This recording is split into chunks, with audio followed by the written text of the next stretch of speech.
the 1,000 kilogram uniform bar AB, ito yan, is suspended from two cables AC and BD, each with cross-sectional area 400 mm squared. Find the magnitude P and location X of the largest additional vertical force that can be applied to the bar. The stresses in AC and BD are limited to 100 MPa and 50 MPa. So, ito yung gagawin mo sa problem na to. Notice na yung tanong dyan is largest additional vertical force.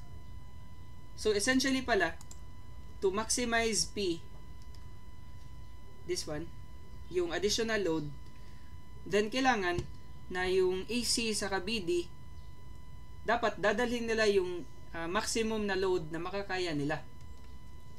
So, di ba, stress equals force divided by area. So, kapag force yung hinahanap natin, this would be stress multiplied by the area. Multiply mo lang dyan sa kabila. Ayan. So, yung maximum na makakaya ng AC, ano yung stress ng AC? Di ba 100 MPa for AC.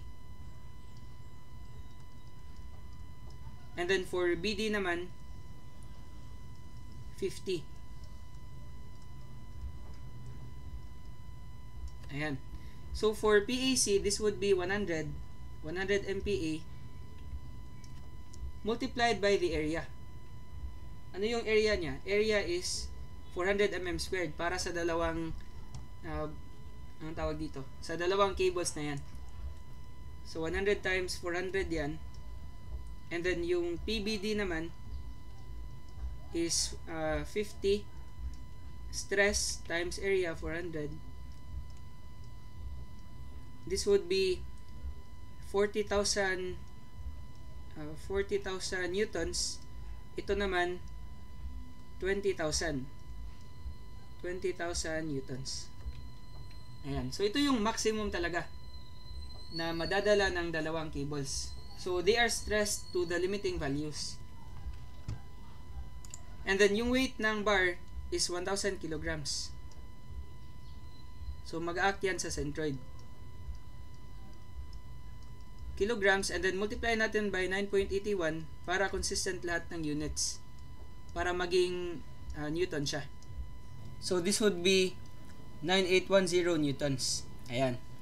And then, para makuha natin yung force P, we can sum up forces vertical. So summation of forces along Y, set natin to 0. We would have 40,000. Going upward yan, kaya positive. And then minus P, this one. Tapos minus 9810. And then plus 20,000. Ayan. And then equate to 0, we can now solve P. So yung P natin, this will be, move mo lang yan sa kabilang side. So we would have 40,000. And then plus 20,000. Tapos minus 9810.